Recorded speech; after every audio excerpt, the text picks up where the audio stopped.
Okay, today I'm with my friend Katie. We know her first from kind of our scavenging life over at scavengerlife.com, where we sell on eBay. That's part of what our business is. We go out, find things, sell things online. Katie kind of does that too.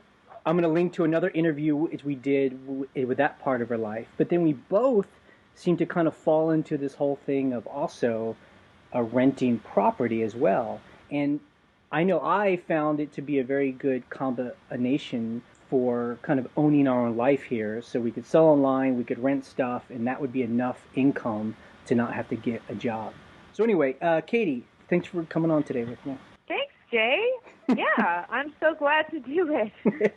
I mean, would you Yeah. say that is that kind of how you've kind of built it's your life where you're kind of scavenging and selling things online and doing a rental? Is that your Yeah, I also find it to be a really good combination. We've talked further about this, but I kind of got into the eBay selling at home after being at home with kids for a number of years and going through divorce and trying to get back into the job market. All of this happening when the economy crashed around 2008. So I built a new career based on that, and always, actually early on, one of my friends was, I think this was even in the days before Airbnb, probably 2007 or something like that, started renting her house as a vacation rental on Queen Anne in our neighborhood. And I thought, that's crazy. You just move completely out when somebody wants to, come stay for the week. And she was making like $2,000 a week when she did that. She packed up her whole family. They went out to her parents' house, and she did this several times a year. And more, she was doing it all summer. Her husband had lost his job too, and it was the perfect way to, make up some money. And I was just, stunned by this. I loved the idea. And so ever since then, had that in mind. right? But it wasn't until last year that I really had an opportunity to move, to kind of, I just had a great opportunity to buy a second house that was made in an affordable way. I did a private contract. It needed some work. There were a lot of things to it. It was a really great deal. And realized that the property that I had been living in was really in a high rental market. So that just kind of helped me work out the math and finally be able to do that. Now, real quick, I don't want to get into it quite yet, but this is going to be a story of a nightmare. So we're here to talk to you about kind of what everyone fears. Like, it's when they think of renting their place, like on Airbnb or just online, and they'll Google it, they'll see these stories that pop up every so often in it's newspapers where someone's apartment got rented and it got trashed or got used for a porn shoot or something like that, and it's like everyone's nightmare. And it actually happened to you, so it's kind of interesting. We can talk about it. The good thing is, it kind of had, I think, kind of a happy ending. So we'll hear that more. But yeah, so can we just kind of back into it, and let's just kind of start a little bit more into how you started renting. Like, would you mind telling us where the rental is? Like, oh yeah, sure. I live in Seattle. The house that I am renting was my previous house. It was something that I got in a distress situation. I fixed it up really well, made it livable. And like I said, although it's somewhat of a small house, it's in this killer neighborhood in Seattle. It's a great neighborhood for both regular vacation rentals, and since it's walking distance to the Amazon campus and the Gates Foundation and Seattle Center and all that. Real quick, so you just happened to buy a house that was in such a great neighborhood? I mean, that's amazing. Well, actually, I had been living in that neighborhood for about 10 years. This house, I'd lived in another house and went through divorce, and we sold that and kind of wanted to keep my kids in the schools, although it was sort of a neighborhood, above my lifestyle after, everything. But So basically, I was the one that bought the worst house in the best neighborhood, and I was smart to do that. It took everything I had to do it at the time, but turned out to be a great investment. And when was that? A long time ago, or? No, that was in right around 2010. Wow. Okay. Right. So that's when the market was down. In a place like that, did the home prices go down at all, or did they stay fairly strong? They really went down Wow. a lot.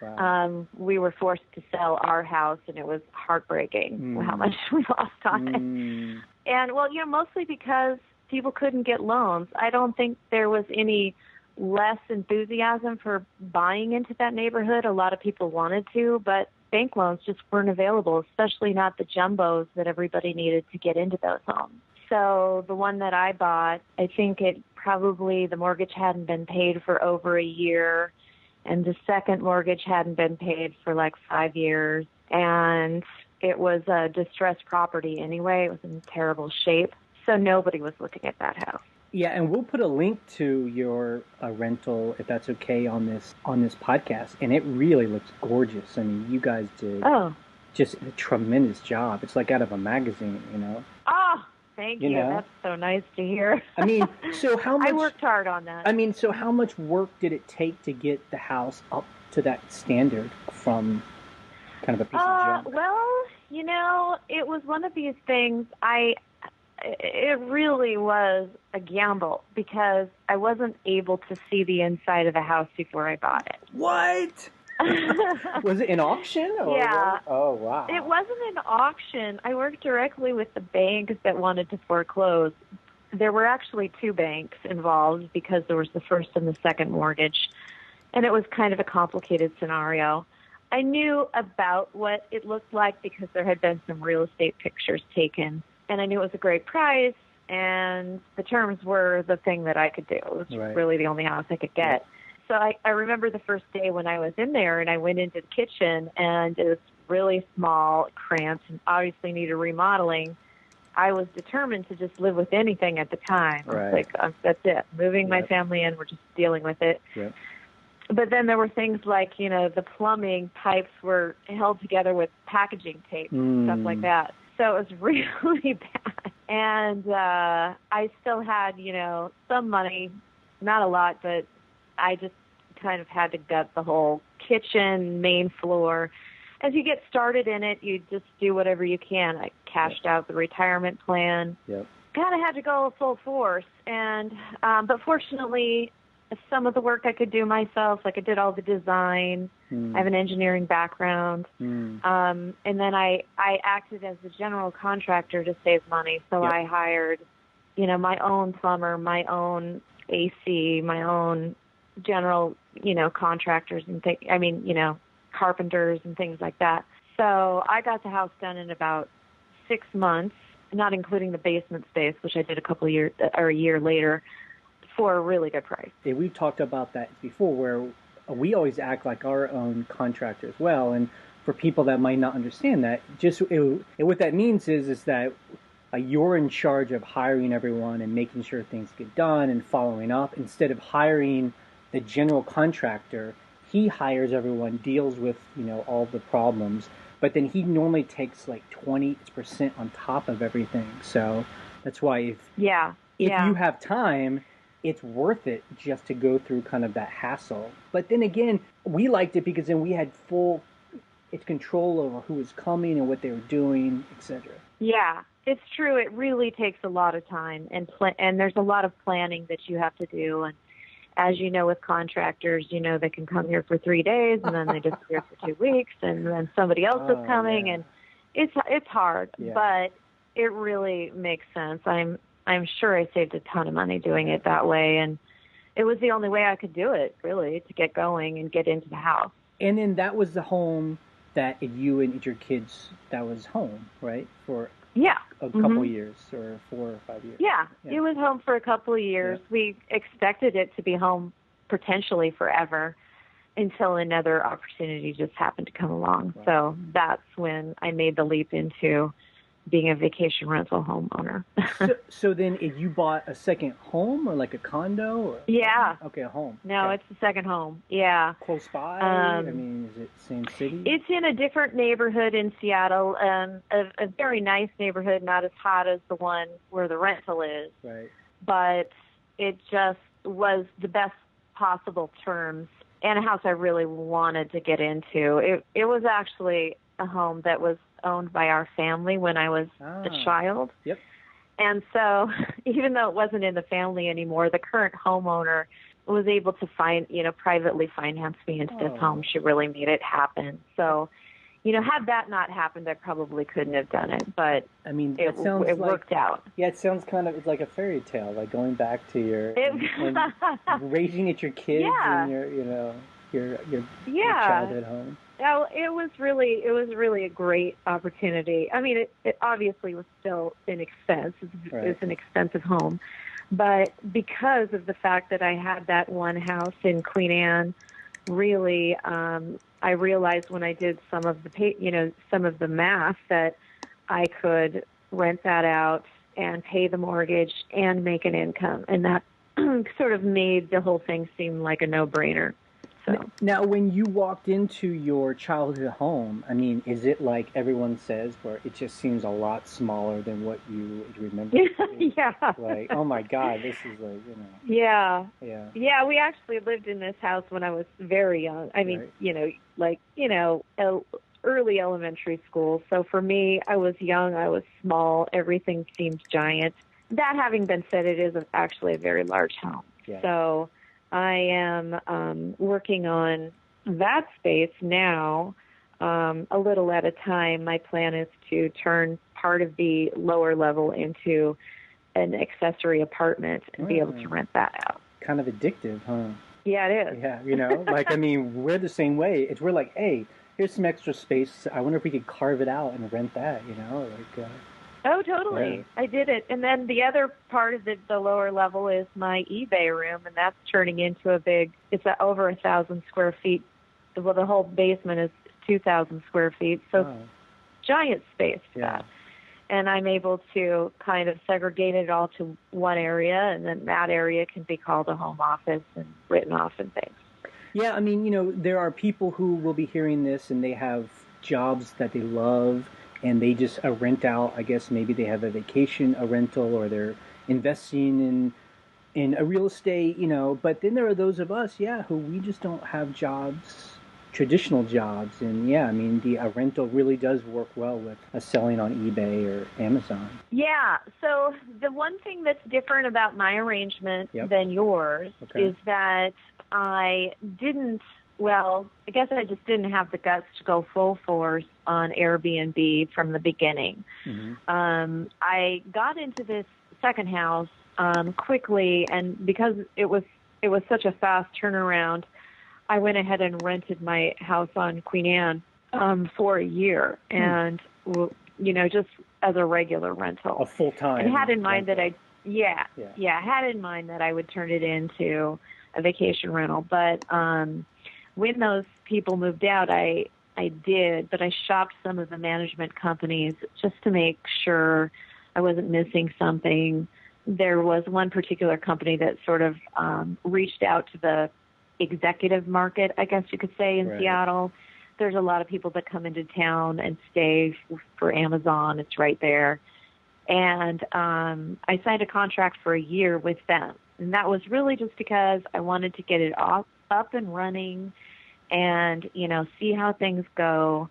They also were able to promise me a flat rental fee per month just for the first year.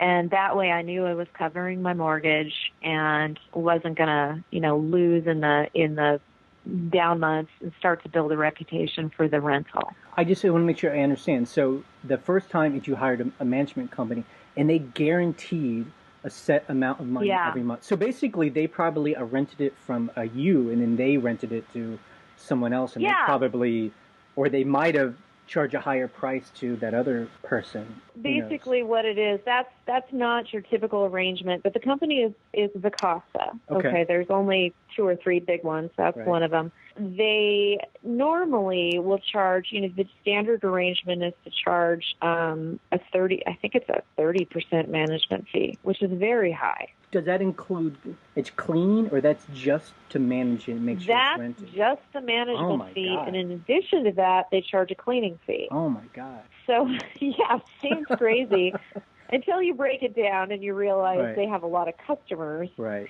They take care of all the cleaning. They have reps in the area that take care of anything that, happens or goes wrong. Right. I mean, it's really built for absentee homeowners. Right.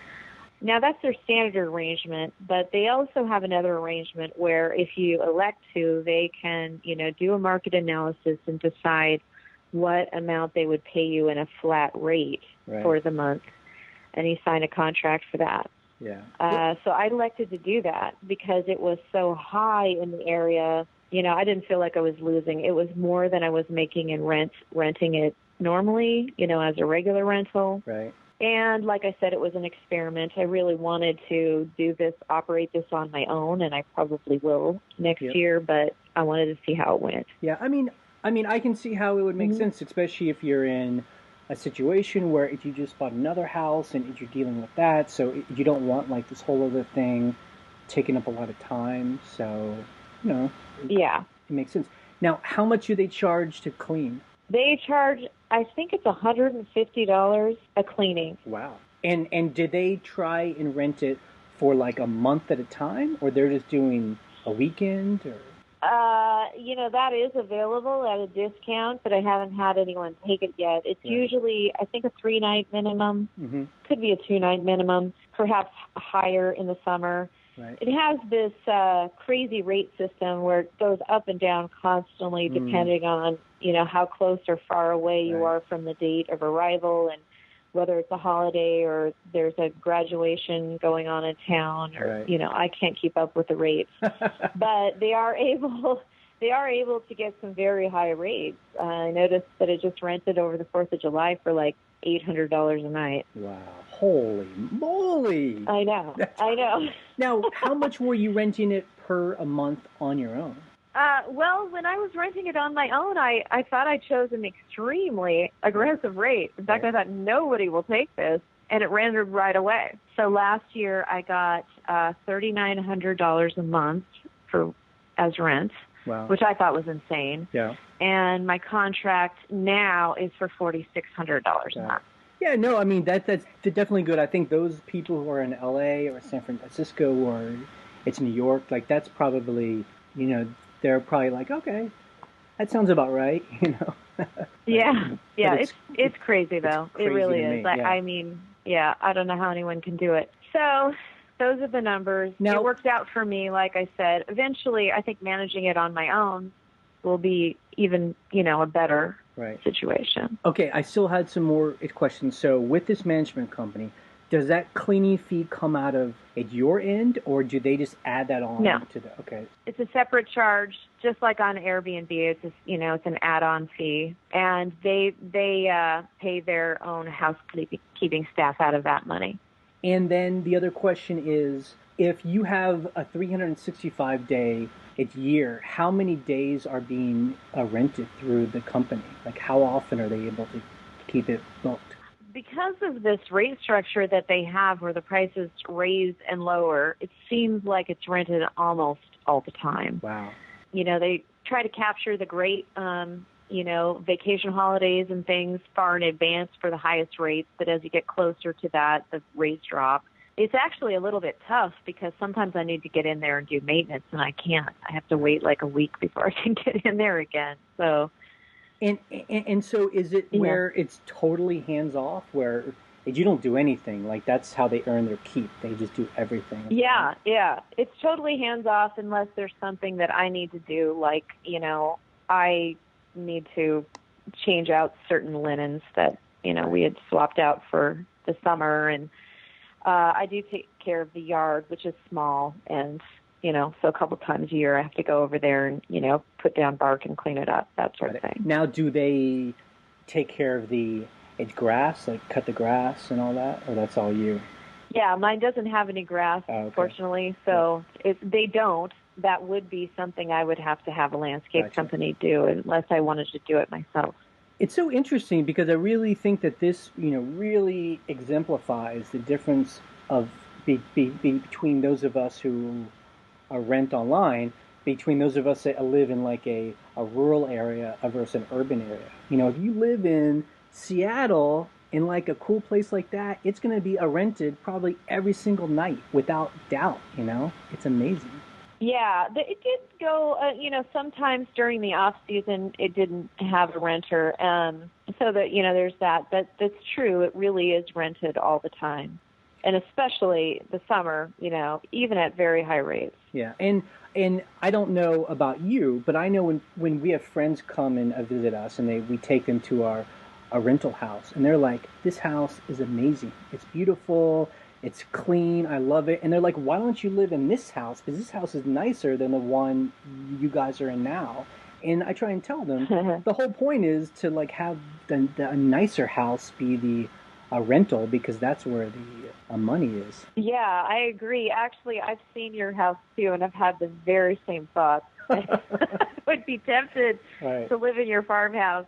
But I'm the same way, I've got my killer property, rented, and that's very nice. And now when my kids go over and see it, they're like, Mom, let's just move back in here. It's so nice now. But, I mean, people don't know, like, if once you go in and live there, though, then, like, all of your stuff is everywhere. It becomes not so nice, It's so true. It looks perfect because there's no junk in there. There's no eBay stuff to sell. It's great. Now, okay, we're about to get to the nightmare, but I did have another question. When you fixed up your rental and had the contractors come and it took, a while, half of a year, did it feel like a TV show or are those TV shows that you see on HGTV where they fix up houses, are those all kind of, it's fake and phony, I would say it definitely did not go as smoothly as those TV shows. Right, yeah. I mean, not at all. Right. It's a hard process. And like I said, I was really scraping by to do everything. Yeah. So, I was like, come on, sell this big thing on eBay so I can buy a new faucet. It was down to the penny. Yep. And I also hired some somewhat sketchy workers, I would say. I mean, they were okay. They were okay, but they were independent contractors, some good, some bad. Some of them had an anger management problem, and one day I walked in and a guy was throwing a hammer at somebody else because they got in an argument. And it's like, oh my God. But that's kind of what you live with if you have to manage it yourself. Yeah. So it wasn't easy. No. And it does seem like the contracting world attracts mainly men who have sometimes, abuse, a drug and drinking problems or just life problems or whatever. It sometimes can attract a certain type of man. I know we've experienced that. Yeah. Well, I got some stories to tell too, but that's a whole nother topic. I mean, real quick, because I think that is an interesting thing. So being since you were in charge of it on your own and being a woman, had that been a problem talking to these men and giving them orders and expecting? Actually, I have to say, unfortunately, I think it is. It's tough to be taken seriously. As it happened, I had another friend, a guy who, he was someone I was dating, and sometimes I had him kind of talk to the guys. There were times when it was really helpful to have him sort of, meet the contractors and talk it over with them and kind of speak their language, and they took him more seriously than me. So that was an issue. I found a way around it. That really sucked. Yeah. Yeah. I mean, I will say, it's my partner. She's very capable. She's super smart. And in its many ways, I think she's more capable than I am. And she actually knows more about like carpentry and plumbing and all that stuff than I do. But that's definitely the way it works with us, where I'm the one, the kind of guy that talks to the contractors and calls them because of that same thing, because she doesn't feel confident enough that they're going to take her in a serious way. And it's stupid. Yeah. I mean, some do.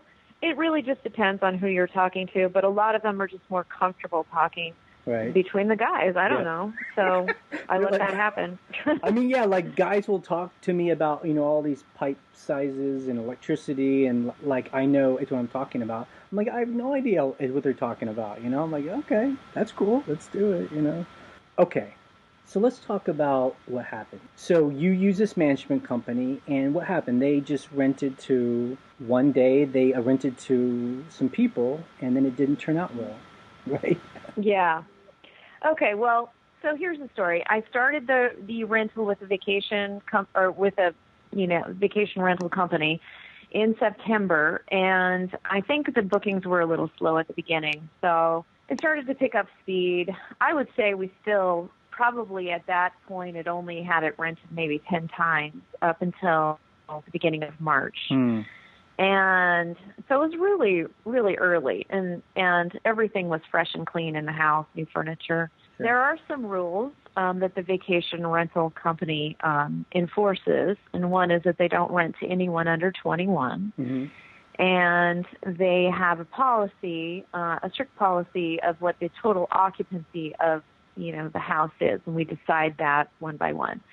So my house sleeps a total of 8, and I decided that the maximum occupancy was 12, just, during the day, or including kids, just to have a gathering, whatever. Oh, so it's not 12 people sleeping there, just 12 people in the home at any one time. Yeah, just 12 in the home. Right. It's not set up to be a place which is like a big party, where somebody would have a bridal shower or something. Right. If that were the case, of course, we'd give them permission. We just want to know about it. Do they contact you every time they're going to rent it, or it's basically just hands off on your end?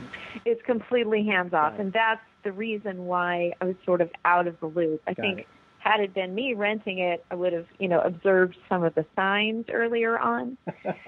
So in this case, what happened is the other problem really is that a lot of this is just completely electronic. I mean, you fill it all the information online, submit the request, pay with a credit card, certify that you're over 21, and there's really no one checking all that information. I mean, how does someone even know if the person who signs up is 21? I mean, there's no way to know. Well, that's a good question. Okay. I was under the impression up till this point that they were meeting. I don't know why I was under that impression, but I had thought that they met the people, the occupants at the door, for check-in. But they weren't. So instead of doing that, the house had a lockbox on it, and they would give the occupant the code to the lockbox, and then they'd have a key. And so that's a very common thing on Airbnb. A lot of people do that. I guess with Airbnb, I mean, I don't work for that company, but I think the way they do it is they make you verify it's your ID, and they make you email them a copy of your ID.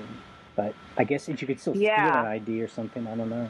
Well, so these are all good questions that I wish I had thought of before. Yeah. Okay. So basically what had happened is, long story is, the house was rented by 17-year-old.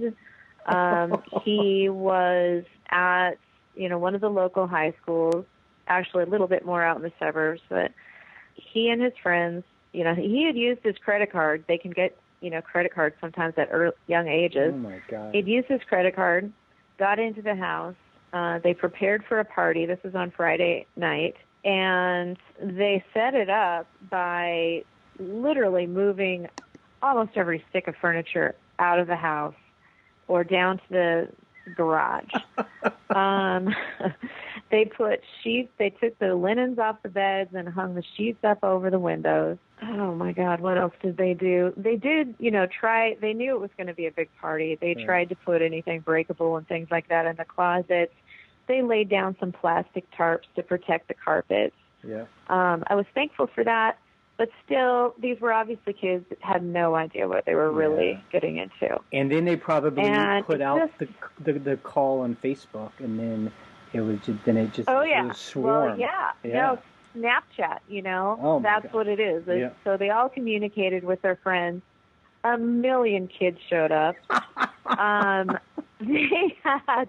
I don't mean to laugh, but I have to wonder. Sorry. I have to wonder what they were thinking because, you know, there's houses for rent on these sites. They're kind of out in the woods, and maybe nobody would know. You know, that'd be a great place to hold a party like this.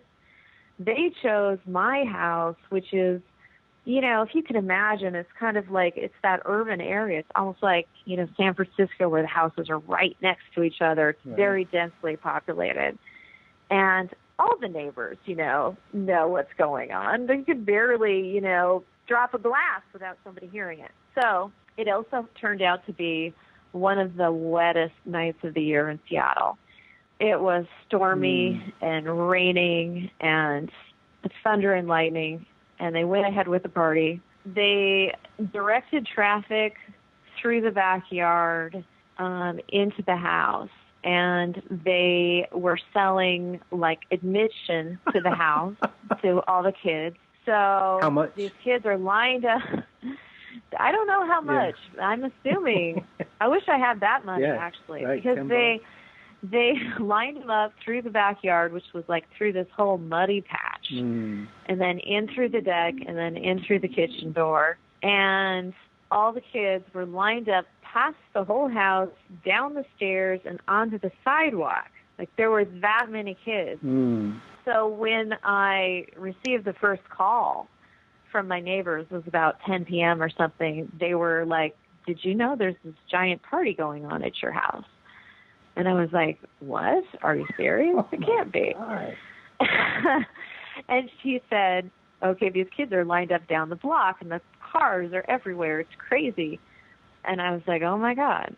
So within minutes, I was getting more calls, and then the police called. Long story is those armbands, the police and the families that called me and said they think there's at least 100 kids there.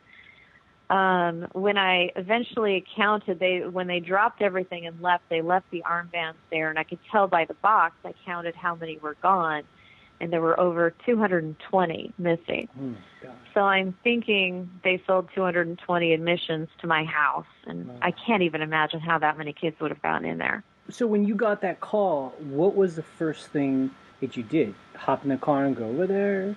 Well, I thought about it. Yeah, it was tough because it was about 10 at night, and I was home, and my kids were here. So I was hesitant to just drop everything and leave. My kids are old enough to stay by themselves, but it was just sort of weird, and it was very rainy and wet out. And I think I got off that call, and I got another text from a neighbor, and I was communicating with them, and then they told me that the cops had come. And so I said, okay, great, tell the cops who I am or something. It's a bit of a blur. But within a short period of time, the police called me. They had gone to the door, told all the kids they needed to leave, and it was a busy night. I'm not sure exactly why they handle it the way they do, but they gave the kids the opportunity to leave or get what's called a minor in possession. So the kids left. Most of them, I should say, or at least half of them left immediately and seemed to like go around the block for 20 minutes and then come back in the house. Hoping that, hey, look, as a kid, that's what we would do. You know, hope the cops might leave and then go back, turn the music down, and hopefully that, you know, quiets things down. So that's what they thought they could do. And the neighbors were like, you know, I know there's still kids in the house, and I can see them coming in through the back door. So what are you going to do? So in a short time, before I got a chance, they called me back again, or they had come back again, and said, so here's the situation. They're coming back into the house. We need you to come over here to do, you know, a final sweep and get everybody out of the house. They didn't want to enter my house without my permission. I'm not really sure why that is. They had my permission. I really think it was a situation where they kind of decide, you know, what's going on, what's the best course of action, and they told the kids to leave or threatened them with a minor in possession. They tried to find out who had rented the house, and that guy was hiding in a closet upstairs, I guess, and wouldn't come down.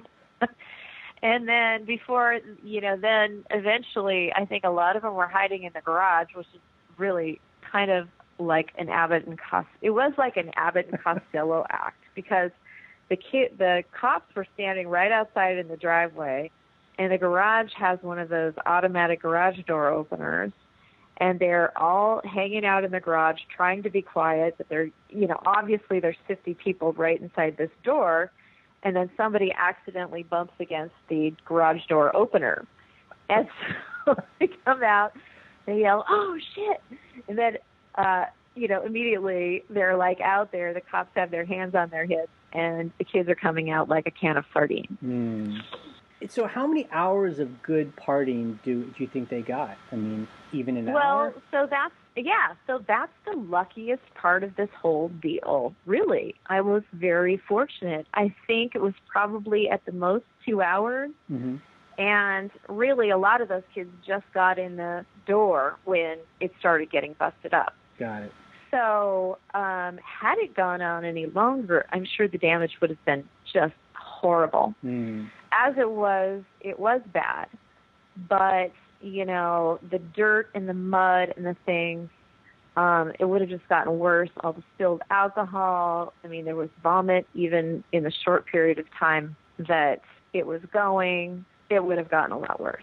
But, I mean, can you kind of run down the damage? I mean... So, as I said, they had tried to protect the house a little bit by moving, the furniture out to the garage. They also put a lot of the wood pieces. I had some vintage pieces outside in the rain. That was not so great. Yeah. They had protected the carpet with plastic, which helped, but they did it in the typical crappy way a 17-year-old would do. They went right down the middle and ignored the rest of the rest of it. So it was badly stained. The basement, the lower level family room, they had taken out the lights, the overhead lights, and put in black light. Mm. And they had a speaker system, and that was like the dance room. Okay, so that room was filled with like a million dirty fingerprints. Like all the walls were just covered with that. Mm. And probably smoking inside. Oh, yeah. Yeah. So that's the worst of it. We're in Seattle. Marijuana is readily available. Yeah. And so they had it everywhere. And some of the worst damage was really from that. There was a beautiful dining room table that was almost brand new. And they had, put the pot pipes down on that. And so there were burn marks over and over and over again. There was residue of pot all over the table and in different areas throughout the house. Smell from that was just awful. I mean, imagine all the linens, all the curtains, everything in the house just reeks of marijuana. That was bad. They had this kind of party where, I don't know if you remember this from high school, or really college, where you'd take a giant cooler and you'd add any kind of alcohol you could get. Anything. Rum, bourbon. Everclear. Yeah, right. And then you put a bunch of oranges in there, blueberries, strawberries, whatever, and then you mix in Hawaiian punch, right? So that's what they were drinking, and that stuff was splashed all over the house. And the floors were so sticky that sometimes you thought your feet wouldn't come up off the floor. When did you first show up? I mean, was it that night or the very next day? Okay. I got there that night. When the police had come for the second time, they said, "We need you to be here." So I came. I think I arrived around 10:45. And by that time, the kids were taking off in their cars, loading in their stereo system. It was really funny because I was coming up the drive that goes up to the top of this hill, and it's a kind of a narrow, steep street, which sometimes backs up with traffic. And I was coming up that way at 10:30 at night, and there was all this traffic coming down. And I thought, well, that's weird. Why is there all this traffic? And then I got up to my house. And I was like, oh, my God, those are all coming from my house. It's almost like the nightmare of, if you see smoke someplace, and then if you would drive up and might be at your house on fire. That's probably the feeling it was. Exactly. And it was really unsettling because I knew these kids a lot of them were wasted, and they just got in their cars and drove off. Yeah. Their neighborhood was pretty far away. This was probably the worst part of the whole thing, was the police response. I know it was a wet and ugly night in Seattle. There was probably a lot of things going on. But, nobody sat those kids down. I would have sat every one of them down and called their parents, but, they didn't. They let them get in their cars and drive off. So that can't happen. And the weird thing about this is that I would think, because when you look at your house, a rental page, it's like I said, it's very stylish. Like, it does not look like something a young kid would think, like, here's a party house. Because, it looks too nice. Exactly. But you would think, I want to get the biggest, crappiest kind of house, because we're just going to, it's so weird, Yeah, it is weird. I really can't understand why they chose my house. Yeah. I'm sure they were regretting it later. The only thing I can think is that these kids lived in a nice community a little further out, and maybe they just thought there was an appeal of being right there in the middle of the city. Yeah. Okay, so let's break down the aftermath. What was the phone call like to its management company who was in charge of this place? Yeah, I called them as soon as I heard what was going on. Even before I went over to the house, I was in communication with them. The gal that I happen to be a friend with, and she's a friend of mine, and she is one of the gals that does some of the recruiting, which is one of the reasons why I went with Vicasa in the first place. So I told her, she contacted everyone. They knew what was going on. And then by that time, even late at night, we had assurances the housekeeping staff would be there early in the morning. So that was good. I just laugh because, obviously, I'm sure you'll tell the whole story. It's going to be more than just cleaning up, right? Yeah, it was. But, at least I had some response. So that was good. Yep. I was over there at midnight cleaning up. I was doing everything I could. It was really wet. And I pretty much just took all the rest of the linens in the house, the towels, got as much water off the floors, the hardwood floors, as I could. I pulled in all the furniture that had been left outside and tried to wipe them down as best I could.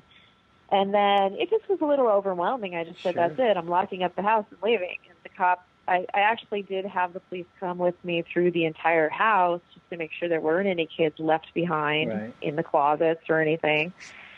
And they were sure that was it. They were gone. I was a little concerned, though, because I knew they still had the key.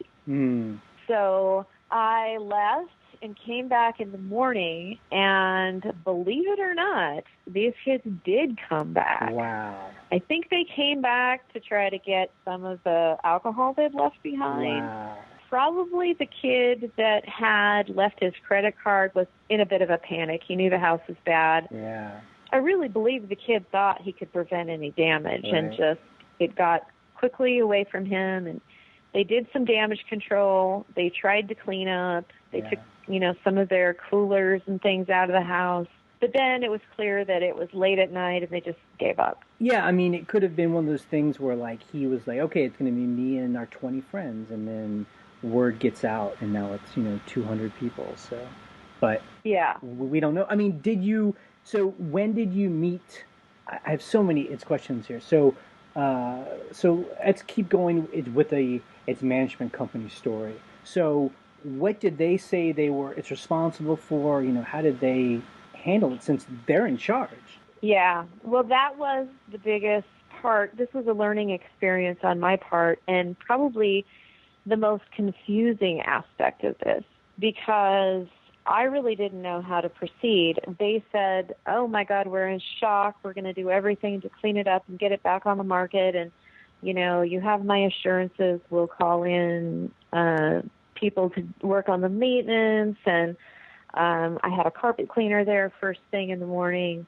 They had taken care of a lot of that, which was great. Nobody was addressing the cost. I said, listen, I don't, plan to pay for this. I feel like this is your problem.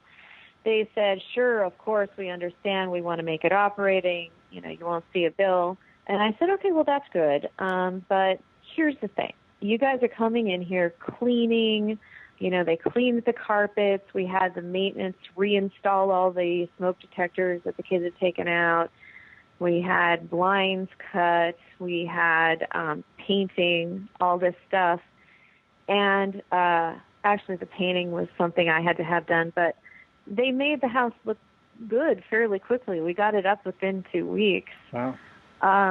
But there was a lot of damage that wasn't addressed. Things that, made it good enough to operate, but not really, I wasn't made whole. I had put in a lot of money to try to put this house into the executive rental market. Right. So there were choices that weren't, really perfect for a lot of hardcore vacation rentals. We had white linen chairs, which now I'm cringing that I even had those, but they were all fine up until that point. Yeah. And this expensive furniture. And I said, it's good enough. We've had it cleaned good enough, but it's still damaged. It's not that great. There's stains on my countertop now that weren't there before. There's floors that are buckling in one area. They're fine, but it's not okay. Right. So that has been a harder thing. Now, real quick, so people hearing this are probably asking, did you have a rental insurance, or did they have the insurance? Like, whose insurance is in charge of all this? Right. Well, that was confusing as well, because I do have vacation rental insurance, and it was required before I got in the contract with Vacasa. They potentially would have covered this. However, originally I wasn't, I was sort of feeling like this was completely out of my hands, and why should this even go on to my insurance? There's a deductible, whatever. Sure. I spoke with a lawyer. I had some friends, and they kind of all came back to the vacation rental company is the one that allowed this kid in and didn't do any background check. And they should have their own insurance for this matter, so therefore you should be submitting all your costs through them first. Yep. So that's the route I took. Right. And so are they also in charge of all your lost time to have it rented? Well, yes. I don't know. Okay. I haven't been made completely whole yet. I have submitted a bill that included my lost time. And I don't know exactly how that's going to go. So that's still a follow-up. And I have been reimbursed for all the small costs, all the cleaning, all the painting, all of the things that were needed to just get the house operating again. I still have some costs out on the furniture that, although it's good enough, it was brand new at the time of the rental, and now it's damaged with, burns and things like that. Yeah. And I think I'm also going to be reimbursed for that.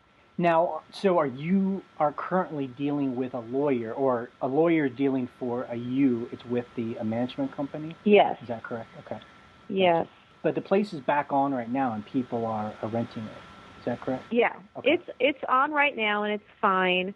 What I actually had to do, it was such a hurry, I had to go and pull out furniture from my own house. Wow. And bring it over there, which I did, which left a big hole here. Yeah. And then I took some of those pieces home, steam cleaned them, made them fine. We'll see if they ever make their way back into the house. Right. Nonetheless, they're damaged. Yeah.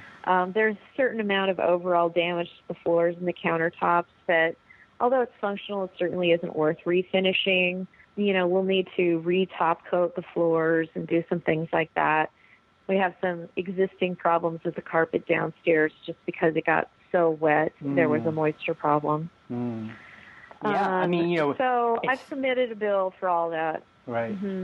And so how much do you think the total cost of the damage was? Like, have you guys put a number on that with a lost time? And yeah, as a matter of fact, I did that just for you. I have one here.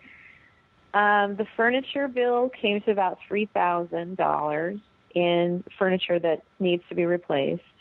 The linens, a lot of the linens, most of them were recoverable when we were able to wash them. But when you're renting a house so quickly and you can't get everything done, some of them had to be replaced immediately. That was about $1,000. The lost rent in the period of 1 week that we didn't, or wait, 2 weeks, almost 2 weeks that we didn't have it rented was at least $2,000. Handyman and paint was about $1,800. And I estimated my time for, 2 weeks' time working pretty much full time at $2,000. So altogether, that's almost $10,000. Good for you. I mean, I would imagine it might even be a little bit more, but it's like you said, ultimately, it's cool to clean the carpet, but I think you should just tear it all up and redo it. I don't know. I will say that I do believe Vacasa has been good, in their response to this and, helping me to recover. There's just been some technical issues on the cost because some of them we just didn't know until this point. I don't really know how they're going to react to my wages being replaced, but I felt like it was a fair assessment. I wasn't able to work.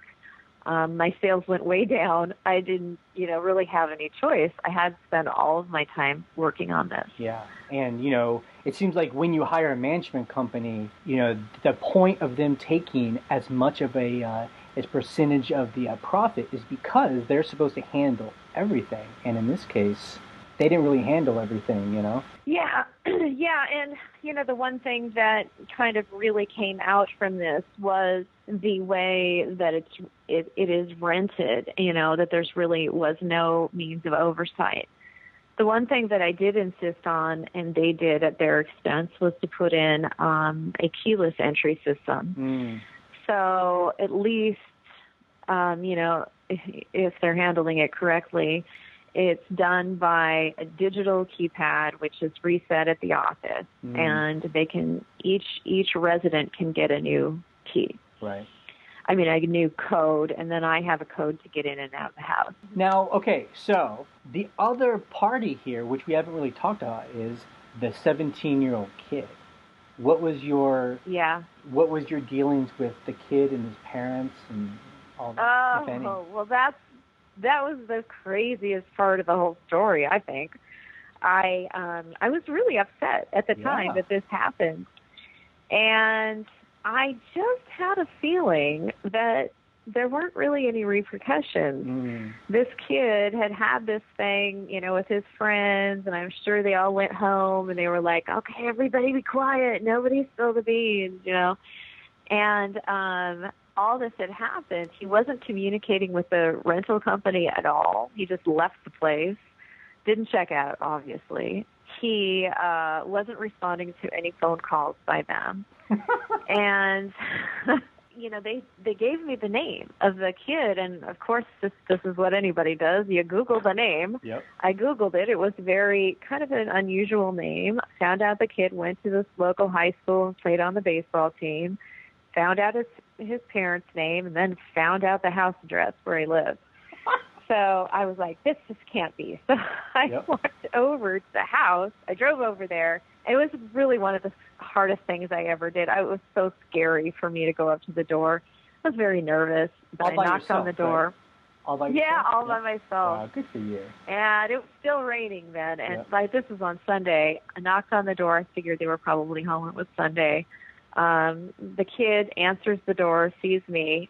He doesn't know who I am, but I think he knew right away. And he just started, going, oh, my God. So I said, can I speak to your parents, please? Yep. So he went and got his dad, and I told his dad what had happened. And sure enough, they had no idea about this. Now, was their initial reaction like they were pissed, or they were, pissed at you, for bothering them? Yeah, they were. I was lucky there. They were nice parents. They were obviously concerned, upset.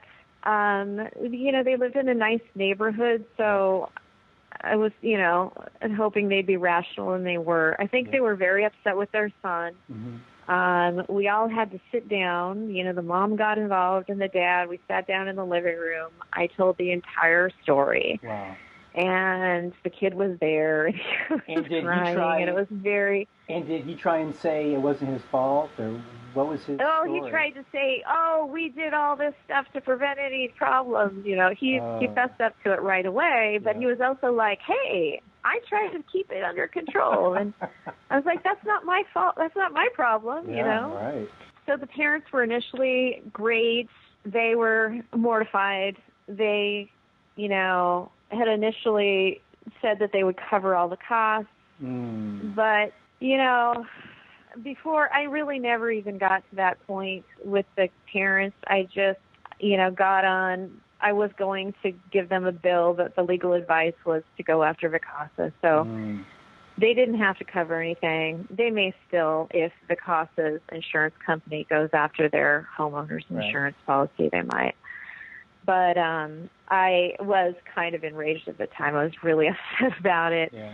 I was going to go through the schools. I mean, I could have had them arrested because it was an illegal activity in the house with selling alcohol and drugs to minors. Yep. But I eventually calmed down and didn't. I found out later from a friend whose children go to that school that one of the parents or somebody snitched on the kids, and there was an investigation at the school, and some of the kids were suspended. So there were repercussions. Yeah. I didn't have to deal with that. I guess, you know, illegally that does make sense. Like, your contract is with the management company. So if you go through them, and if you have to sue them or do all your legal stuff through them, and then the management company, they can deal with whoever they rented it to. And if they if they want to sue the parents, then that's on them. But that's kind of the chain, it seems like, of its responsibility. And the management company also had a hold on the credit card, so they were able to take whatever that security deposit amount was, which I think was probably $500. It may have been more. They got that amount up front. But that's but they can also go after additional funds. Yeah. Because I was gonna say, you know, a normal deposit isn't gonna cover the kind of damage that was done. No. Well, it's pretty incredible that you guys got the house up and back on the market. It's within 2 weeks. Is that correct? Yeah. Wow. Yeah. Well, it was really important because these people had paid a lot to stay there. It was booked up, and we needed to do it. Yep. So it was a rush. Had there been any more damage, I mean, honestly, had that party gone on, I can only imagine what could have happened. When you think about 200 kids in that house, oh my God. Even if a large percentage of them had been on the upper floor, and there weren't at that point, but, you know, they would have certainly migrated up there. I mean, the foundation could have buckled. It just isn't, you know, built for that. Now, okay, so this brings up some other questions I have. So your neighbors obviously knew you well enough to call you, and they know it's a rental now. Are they now a little bit pissed? Yeah, and I explained that to Vicasa, too, that this had really, I felt, damaged my reputation in the neighborhood. Right. I fortunately have great neighbors that are understanding. They all knew that it was a rental anyway, but, you know, I'd kind of given them a lot of assurances that the only kind of, you know, clientele that we would have would be executives or people visiting their families in the neighborhood, or, you know, it was always meant to be high end, and it had been, you know, pretty good. There really hadn't had any problems up until then, and then this happened. So, you know, it's an issue, but I think, you know, they're great neighbors. I'm fortunate actually to have them because of them. I was alerted to the situation so quickly. Yeah, because I guess if they hadn't have called you and told the cops if you were to call you, I don't know how quickly it would have gotten to you. Because it's like you said, if you were there at 10 or something, I mean, that's early, you know? I mean, if that party had gone on at 4 a.m., I mean, it's like you said, there could have been structural damage, you know, to the house. Exactly. Oh my God. It could have been so much worse. And definitely we would have been looking at painting the entire inside of the house. Yep. We got lucky just painting the lower floor. The damage to the floors would have been, we'd have to tear them all up and redo it. Yep. Now, some people hearing this might say, like, you should just sue. Like, don't hesitate. Get a lawyer and start suing. Is that not, it's your instinct? No, you know, I think when my instinct was when the thing happened, I have kids at this age. They're in middle school. They're just approaching high school. Yeah. I was like my instinct was, oh my God, these kids cannot get away with this. That's why I went over and, had to turn them in to the parents and that kind of thing. I was like, this is not the way it works. There are repercussions, there are problems. You can't do this. I suppose if it had been a super, awful situation where it was, out, $100,000, there would have been a lawsuit. But it wasn't my thing. I just wanted to make sure that the kids knew what the consequences were, that it was taken care of, and that I was made whole. And that was all I wanted. I have too many things to do as it is. I really don't have time to go down that road. Yeah. Plus, I found during this time, this happened a couple months ago, we were going to do this interview earlier. I was so stressed out, and I just found that it had taken so much energy out of me to be thinking about this. Kind of had to just put it behind me and move forward. Yep. And the sooner the better. Yep. Yeah, no, I mean, I'm only asking that because I know that's what people are thinking, and I agree it's with you that, I mean, if the house is totally obviously damaged and it had to get rebuilt or something, that's a one thing. But, the best thing is just to get it cleaned up, get made whole, and then just to keep it moving on, and that's the most important thing. Exactly. Because, if not, a lawsuit could be going to court, getting deposed. I mean, it's just like, sleepless nights, all that stuff, all the drama. Exactly. I think it was just too much life energy to sap away.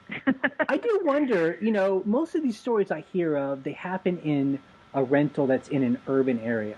And maybe that's the only ones we hear of. I'd love to hear from anyone out there that's had something like this happen in like a country place, in a rural place, or if just being in an urban area ups the chance that this kind of stuff happens, It's interesting. So we're kind of rounding things out here. I mean, are you still using a management company? Are you going to leave them? Like, what's your plan? Well, I need to get this completely settled monetarily first. Right. But that'll happen. I really like the staff. The local staff has been great. The housekeeping staff. I haven't had any real concerns. My contract still goes on for several more months. And, when we get really a little closer to that, I'll revisit whether or not I want to do another contract. It was always in my, mind from the beginning that I eventually wanted to manage this on my own. Mm-hmm. So I still, I probably won't continue with Vacasa. I don't really have any problems with the company, and I think they reach a certain market. But I also feel like there's a chance that I could do this on my own, and it's my investment, and, it's something that I want to put the time into, or at least try to. Yeah. So I'm okay with it right now. I just want to get this thing completely settled and behind me. And if there was anything in particular that I learned from this experience was that, there's a certain amount of prevention that you can do, and you need to talk. If you're using a management company, I think it's important to talk to them about what precautions they take. The ID thing is a great idea. I don't know that everybody does that. And make sure that should any of this ever happen, you have an immediate response. If we hadn't been able to get over there immediately, the damage, even the amount of damage that was done would have been so much worse. We were able to respond within a few hours, really, to get started on the carpet cleaning and the painting and all the cleaning, everything, that we were able to get it back up on the market quickly, too. I mean, I think that's the amazing thing to think of, both of us, if we live in the same area where our rental is, some people, they have rentals in different cities, even different states. And I'm just like, man, I wonder what they would do if something like this happened, because they're so far away. Yeah. So, I know. It's worth talking to some of the companies. I nearly called Coit, I think is one. I don't know if you have that everywhere, but it's a local one here that does sort of an emergency response. If you had a flood or something like that, they're there right away. Right. It'd be worth talking to them. I'm sure they cost a fortune, but, if it's something that insurance reimbursed, just to make sure that you kind of have a contingency plan should it happen, and hopefully it won't. But yeah, I mean, it seems like, too, for us, like what we're trying to do is make sure we have a local person. Like, sometimes we rent and we're out of town, we want to make sure we have a local person we can call who we trust, even a friend who would take over, and we could just call and they would go and take care of a problem, you know. Right. Absolutely. So if you were to start to rent it on your own, have you thought through if you would do Airbnb or HomeAway or just on your own? I think I would probably do Airbnb and VRBO. You know, that's usually the route, you know, in as many places as I could without having to go through a specific management company. Right. Doing it pretty much the way you do it. Yeah. I think there's a really good market, a strong market where I'm at, and I probably can do that. Yeah. Well, I'm really sorry that happened to you, but I'm glad it all got fixed up. I know that for us, we've only had good experiences, but at the same time, I just know it's just like anything, like selling on eBay. It's just a matter of time where you're just going to have, I mean, hopefully not something where, you know, kids are throwing a big party, but you're always going to run across a grumpy person, a person that isn't kind of on the up and up. And it's like you said, you just have to have a plan in mind to handle that. Exactly. Yeah, it does. It is inevitable that something happens. I mean, hopefully nothing of the scale. And I really think that, you know, this isn't one of the super horror stories. It's bad enough. But certainly you're going to find there's the occasional guest that, you know, does some significant damage and there's a problem. The great majority of people are great, though. So. And if you're going to run a business, any kind of business at all, it's never a risk-free proposition. You know, there's always going to be a problem that pops up. But, you know, the good thing is, the benefit is, at least it's for us, is, you know, it helps pay the bills, helps buy our time, all that stuff. Yeah, definitely. You know, I don't know if you've mentioned this on any previous podcasts, but one of the things I found when I was going to become a vacation rental home owner was that it's really crucial to have specific insurance just for vacation rentals. That regular homeowners insurance, the policy that I had before, would not cover short-term insurance or short-term rentals. And had I had no other options, let's say I didn't have the management company, it was completely on my own, I would have had to have that insurance in order to recover anything from this. No, I mean, I think that's a very good point. We've kind of mentioned it, but now it would be a good time to kind of extrapolate a bit more. What we did was, you know, a lot of people get their insurance just online or, you know, through it's Geico. And I think that works if you have like just car insurance or just basic stuff. But we made sure it's with our rental, we actually went to an insurance guy in person. And like, you know, our small town has the insurance guy, and we went and told him exactly what we were doing to make sure he understood exactly what coverage if we needed. And yeah, it's like we got specific insurance for renting it out, and we knew exactly what it would, you know, handle. You know, if a snake bites a person on its property, it'll handle that. If someone falls down the stairs or, you know, puts a place on a fire. There's a lot more liability. Yeah. Right. So, yeah, a lot more liability, and the damage for parties or things like this. Like I said, I feel like that insurance company probably would have covered it, and, you know, I could have gone that route, but, you know, I'm pursuing this other option. Yeah, no, I think what you did is what I would do, because you shouldn't be at fault and then have a black mark against your name with your insurance company, and they raise your rates. And I mean, it should be handled by a management company in this case. But it's good you had a backup just in case. Yeah. I'll just tell people hearing this, you know, if you can go to shampooandbooze.com, you can leave questions in the comments, and I'll try and get Katie to take some time to answer them if you have any. And hopefully you'll go over there and, you know, help answer any people's questions, if that's all right.